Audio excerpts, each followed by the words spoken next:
Hello guys, welcome to RP academy. तो AFM का unit 29 चल रहा था, जिसका नेक्स्ट पार्ट हम करने वाले हैं। 2 दिन से क्लास नहीं हुआ था एज मेरा माइक खराब हो गया था, उसका अडेप्टर टूट गया था। तो यहाँ पर मैं कनेक्ट नहीं कर पा रही थी आप लोगों के साथ। एनीवेज, बिना किसी देरी के स्टार्ट करते हैं आज का लेक्चर। तो यहाँ पर जैसा कि आप लोग देख सकते हैं, असेसमेंट, रिफंड एंड रिकवरी। तो बेसिकली हम लोग अपन क्या पढ़ने वाले हैं कि हमारे पास जो इनकम टैक्स है, इनकम टैक्स में कैसे यहाँ पर असेसमेंट होता है, क्या कब रिफंड दिया जाता है, और अगर कुछ रिकवरीज बचती हैं तो उन्हें हमें कैसे करना होता है। तो सबसे पहला कि जैसा कि आप देख सकते हैं, असेसमेंट क्या है। एक ऐसा प्रोसेस है जिसमें कि इनकम टैक्स डिपार्टमेंट हमारी सभी डिटेल्स को वेरीफाई करता है हमारे आईटीआर में। तो ये दिखाएगा कि भाई किस तरीके से हमारी टैक्सेबल इनकम रहेगी या फिर हमारा कितना लॉस हुआ है। फिर हमें बताया जाएगा कि हमें कितना टैक्स पे करना है और कितना अमाउंट हमारा रिफंड होगा। इसके अलावा अगर कोई डिस्क्रिपेंसीज हैं, जब ये देखा गया कि हमने कोई यहाँ पर डॉक्यूमेंट सबमिट किए हैं, अपने टैक्सेस फाइल किए, और हमारी इनकम टैक्स अथॉरिटीज को लगता है कि हमने कुछ गलती की है, तो ऐसे में एक असेसिंग ऑफिसर होते हैं जो कि क्लैरिफिकेशन डिमांड कर सकते हैं।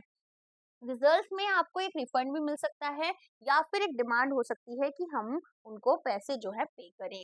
ठीक है, तो ऐसा हो सकता है कि भाई हमने किसी तरीके से ज्यादा टैक्सेस फाइल कर दिए जो कि नहीं करने थे, या फिर ऐसा हो सकता है कि कम टैक्सेस फाइल किए, कम किए तो ज्यादा टैक्स पे करना है, तो हमें ज्यादा अमाउंट पे करना है, अदरवाइज यहाँ पर रिफंड मिल जाएगा।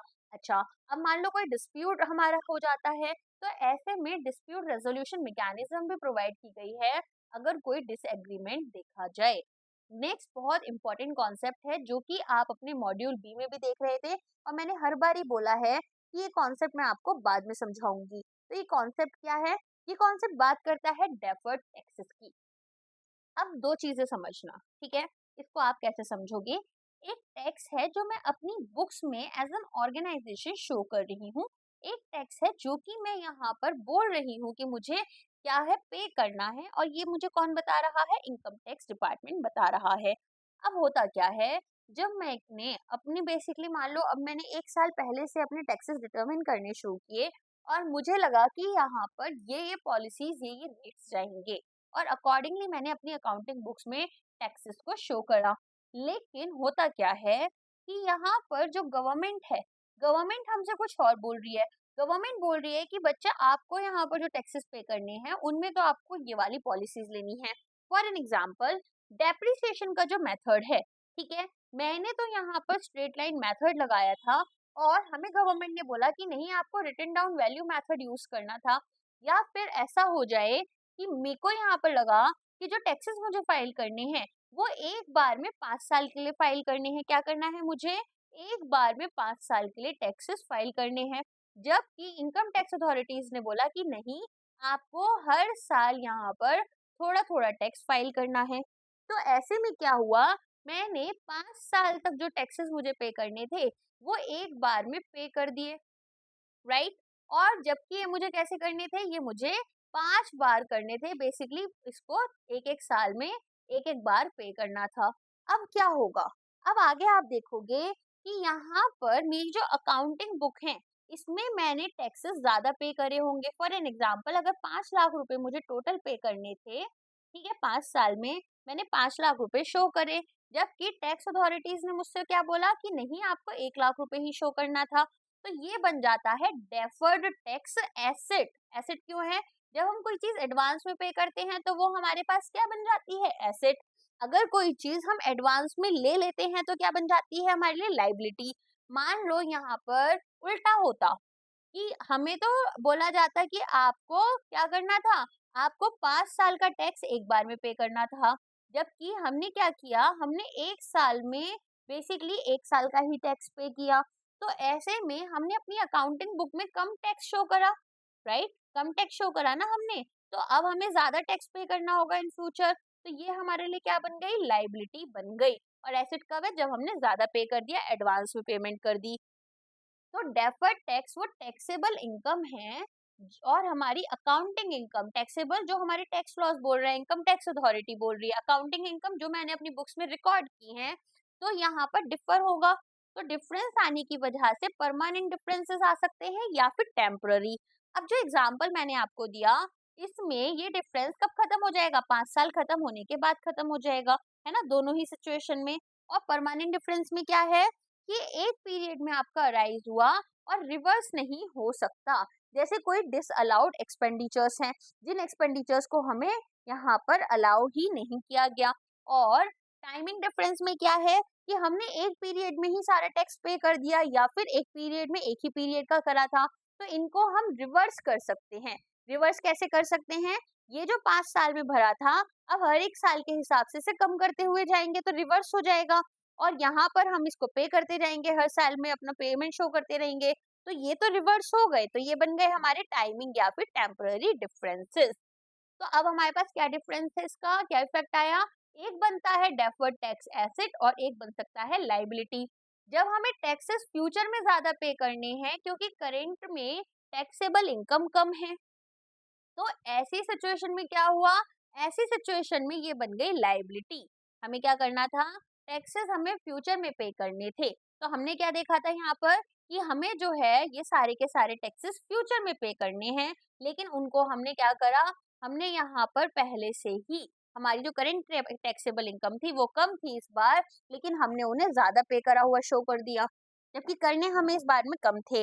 या फिर जो टैक्सेस हमें बेनिफिट्स रिसीव हो रहे हैं फ्यूचर में, क्योंकि हमने अभी हायर टैक्सेस पे कर दिए, हमने एक साथ 5 साल का टैक्स अगर पे कर दिया तो हायर टैक्स पे कर दिया, तो ये हमारे लिए बन गया एसेट, अदरवाइज लाइबिलिटी। अब आ जाओ इलस्ट्रेशंस पर। इलस्ट्रेशंस में क्या देखोगे, पहला आता है डेफर्ड टैक्स लाइबिलिटी। तो एक कंपनी जो है वो 100 लाख रुपीज यहाँ पर स्पेंड कर रही है ऑन परचेजिंग मशीनरी।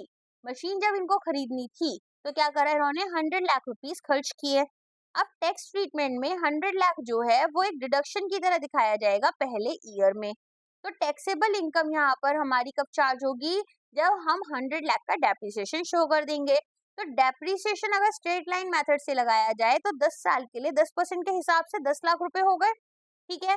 लेकिन यहाँ पर अगर आप देखोगे फर्स्ट ईयर में क्या होगा, डेप्रिसिएशन 10 लाख का, और टैक्स पर्पसेस से क्योंकि ये यहाँ पर आपने क्या देखा कि केवल 100 लाख रुपए आपको डिडक्शन में अलाउड थे, आपने अपनी बुक में तो इन्हें 10 लाख रुपए दिखाया, जबकि एक्चुअल में आपको कोई भी पेमेंट नहीं करनी थी। तो डिफरेंस कितना आ गया, 90 लाख रुपए का।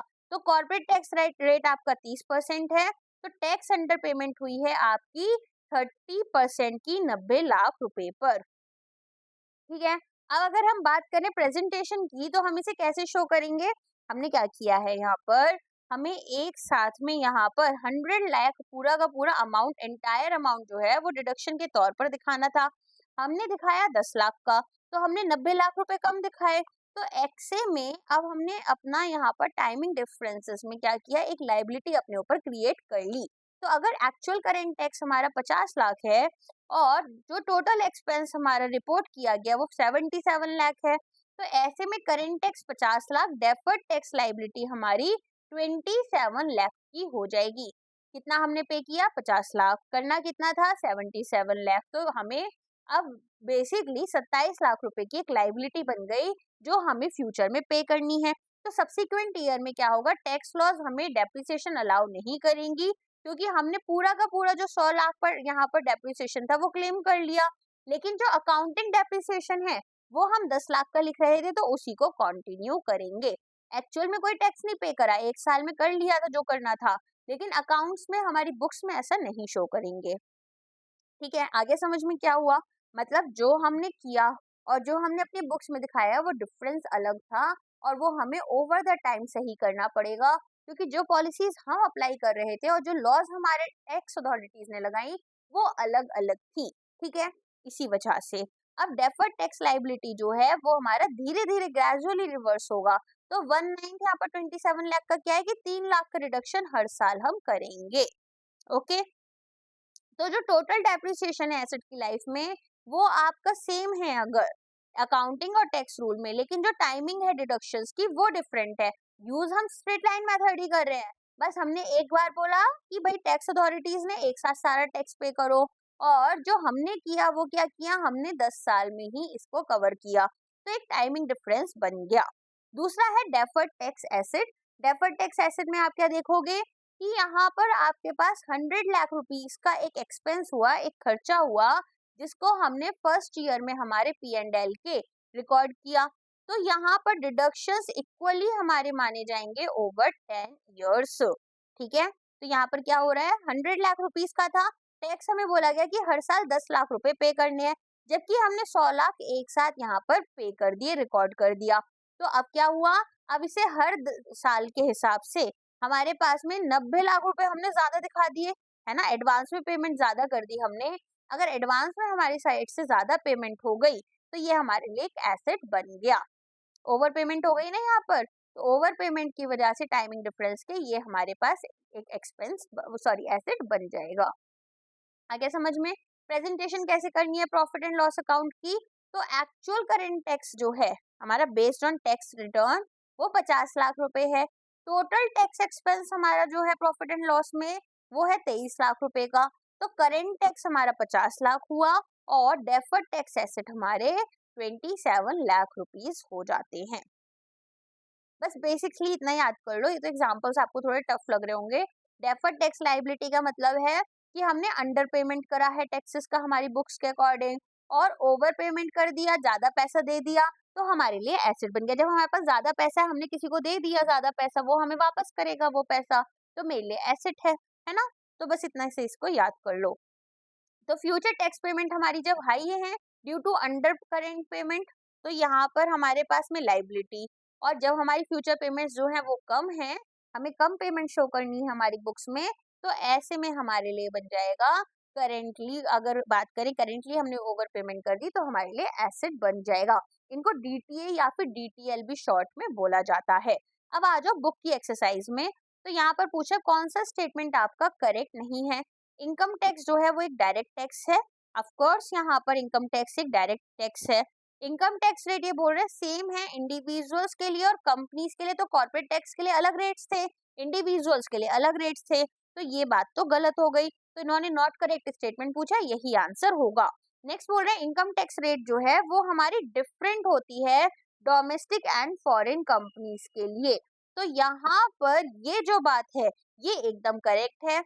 नेक्स्ट आ जाओ, फॉर्मेट जो है इनकम टैक्स रिटर्न का वो भी अलग अलग रहेगा, अलग अलग क्लासेस के लिए यहाँ पर अलग अलग फॉर्म्स हमें फाइल करने होते हैं, तो ये बात भी एकदम करेक्ट होगी।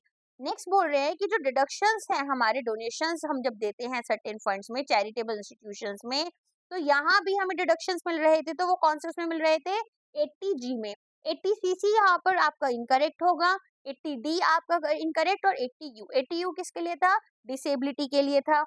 याद है आपको, मैंने थोड़ा थोड़ा सा याद कराया था यहाँ पर, जैसे मैंने आपको बताया था कि 80E अगर लिखा हुआ है तो E किसके लिए था, एजुकेशन के लिए था। अगर बात करें 80D के लिए तो यहाँ पर 80D आपका किसके लिए होगा, वो होगा आपका कि किस तरीके से आपने हेल्थ इंश्योरेंस प्रीमियम पे करे हैं, राइट। एंड यहाँ पर जैसे कि आप देख सकते हैं 80CC आपके जो पेंशन फंड्स में कंट्रीब्यूशन है उसको कवर करता हुआ जाएगा।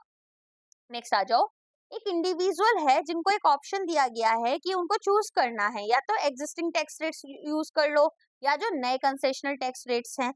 तो ये कौन से सेक्शन के अंडर आए हैं, ये आते हैं आपके 115BAC। ठीक है, कौन सा स्टेटमेंट करेक्ट है अबाउट डेफर्ड टैक्स एसेट।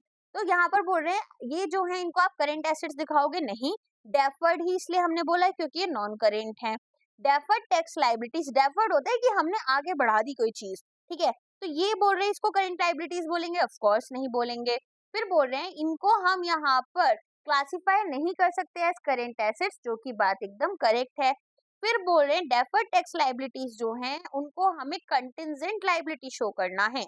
तो क्या हम डेफर्ड टैक्स लायबिलिटीज को कंटिजेंट लायबिलिटी बताएंगे। कंटिजेंट लायबिलिटी क्या थी, लेटर ऑफ क्रेडिट, गारंटी अगर हम दे रहे हैं, तो ये भी इनकरेक्ट हो जाएगा। ये हमारे ऊपर एक्चुअल लायबिलिटीज है, फंड हमारा जाएगा, नॉन फंड नहीं है। अगर टैक्स लॉ यहाँ पर अलाउ नहीं करती है किसी चीज को as an item of expenditure, हमने क्या देखा था, तो ये क्या बन जाता है आपका परमानेंट डिफरेंस बन जाता है। तो हमारा जो करंट टैक्स है वो बढ़ जाएगा।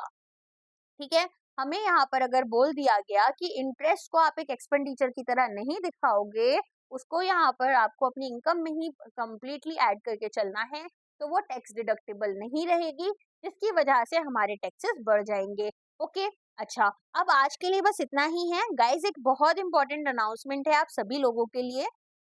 तो जैसा कि आप अपनी स्क्रीन पर देख सकते हैं, हमने अपना JIIB का पैक यहाँ पर पूरा का पूरा निकाला है। अब सबसे पहले तो अब आपके क्वेश्चन आया होगा दिमाग में कि क्या वीडियो सफिशिएंट नहीं है। देखो, वीडियो सफिशिएंट है but this time exam was a bit tough. Okay, तो यहाँ पर जो क्वेश्चंस आए थे वो थोड़े टफ थे।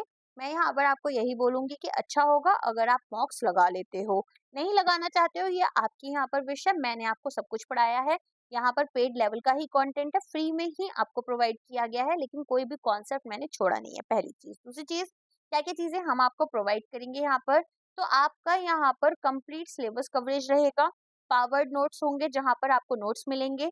यहाँ पर आपको टॉपिक वाइज एमसीक्यूज और मैथ मिलेंगे, जो एंड एमसीक्यूज जैसे मैं आपको चेक योर प्रोग्रेस में करवाती हूँ वो मिलेंगे। 40 फुल मॉक्स मिलेंगे आपको। तो हर सब्जेक्ट के 10-10 मॉक्स आपको यहाँ पर देखने के लिए मिलेंगे। केस स्टडीज यहाँ पर आपको अलग से मिलेंगी, जिसमें कि AFM के न्यूमेरिकल रहेंगे और regulatory scenarios. Memory gold mine के लिए यहाँ पर आपको 3 से 4 पुराने जो एग्जाम्स हुए हैं उनके क्वेश्चन सेट्स मिलेंगे। रिवीजन बूस्टर्स में मैं आपको एक बेसिकली 100-200 पन्ने की PDF दूंगी, जो कि आपकी मतलब 200, ऑल्दो वो 100-200 पन्ने की है। फर्स्ट ऑफ ऑल तो फॉन्ट्स थोड़े बड़े स्पेस वाले फॉन्ट्स है, बस उतना टाइम नहीं लगेगा। तो वो आपको रिवीजन में ना, जैसे एग्जाम है इस वीक, तो इस वीक आप उससे पढ़ के जाओ, रिवाइज कर लो। इसके साथ में यहाँ पर इंस्टेंट डाउट हेल्प आपको मिलता है। तो आपको कोई भी डाउट है, आप डायरेक्टली मेरे टेलीग्राम चैनल ग्रुप कहीं पर भी कनेक्ट कर सकते हैं। एंड साथ में एग्जाम डे मास्टरी, तो टाइम मैनेजमेंट और स्मार्ट गैस वर्क के लिए यहाँ पर क्या चीजें आपको करनी है, वो सारी चीजें मैं आपको समझाऊंगी।